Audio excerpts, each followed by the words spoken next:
Ullyot once held Kirby's job as a National Security Council spokesman. He's also a U.S. Marine Corps veteran and perfect person to talk to about all of this. So, John, thank you so much for joining us this morning.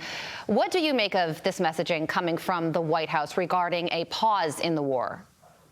Well, thank you, Carly. This is actually just cleanup on aisle 5 for Kirby, my successor there in that job. I mean, he's somebody, hey, he's got a tough client. This is somebody, President Biden, who was at a fundraiser just 2 nights ago, where what he said was that there was a question from a protester who said, look, why are we going to do a ceasefire? And then instead of just telling her, no, we're going to let the Israelis do what they need to do, what he said was, President Biden said to her, well, no, I'm not for a ceasefire, but I'm for a humanitarian pause. Well, now they asked Kirby, they said, is this a shift in position, which it clearly is, from President Biden? And then Kirby, once again, has to do the dance, tough client, and he has to say that in some way that this is not a change of position. It was a complete change of position, and we need to be backing the Israelis, letting them make the call in terms of their own defense, and we can supply them with both support and also with both financial and material support. But we need to stand back and let them do their job, because it's not for us to do that. Yeah, so John, what I'm hearing you say is that you think that this may have been a mistake by the president, sort of an off-the-cuff comment to this protester when he was delivering a speech a couple days ago. He said that there was going to be a pause in the war, and he supported it, and now it's sort of cleanup on aisle 9? Exactly. He was clearly caught off guard by this protester, and he wanted, the thing is also Biden is caught between his base, which is very much pro-Israel, and then this fringe that he needs, which is very anti-Israel in this war, particularly in Michigan, suburbs of Dearborn and others, and he can't win the election or re-election if he fails to get that Muslim vote in Michigan. And so he has to do the dance, and so he did not want to tell this protester that he was not with her. So that's why he changed policy on the fly, and you better believe it was a change in policy. I also want to ask you briefly about Russia. We're learning that the Wagner Group plans to provide an air defense system to Hezbollah, a SA-22.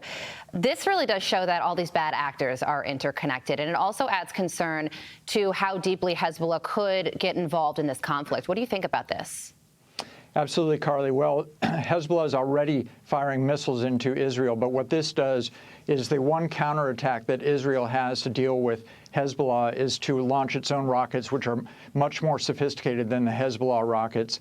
And what this does, there's a new system. This is this SAM system that is being given them by the Wagner Group. And what that does is that blunts the attack or the counterattack that the Israelis have. And what it can do is it can actually allow Hezbollah to draw Israel into a broader front on the north front, that while they're still pursuing the war in Gaza. And so this is a very troubling development, and we need to follow it over the next few weeks to just see how bad this is in terms of blunting Israel's capability in the north. Okay, well, speaking of troubling developments, Bill Melugin sent out a note yesterday that he discovered that Border Patrol released a wanted terror suspect into the U.S.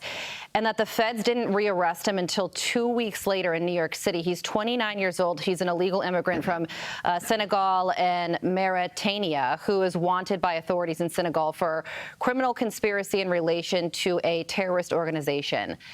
John, it feels like it's only a matter of time here. This is really disturbing, Carly, because what this is, 2 days ago, you had FBI Director Wray freeze up for literally 10 seconds when he was on Capitol Hill when he asked whether the country is safer under Biden. And the reason why he froze up there is because there's no question that we're not safe. And what happened is there are 151 people as of last month who were on the FBI watch list who were caught coming over the border. That's more than 10 times the number that were caught in 4 years over the time that President Biden was in office. So you better believe allowing all of these people into the country who are on the FBI watch list, and this is somebody who has already been in the country now, who was apprehended 2 weeks after he was here.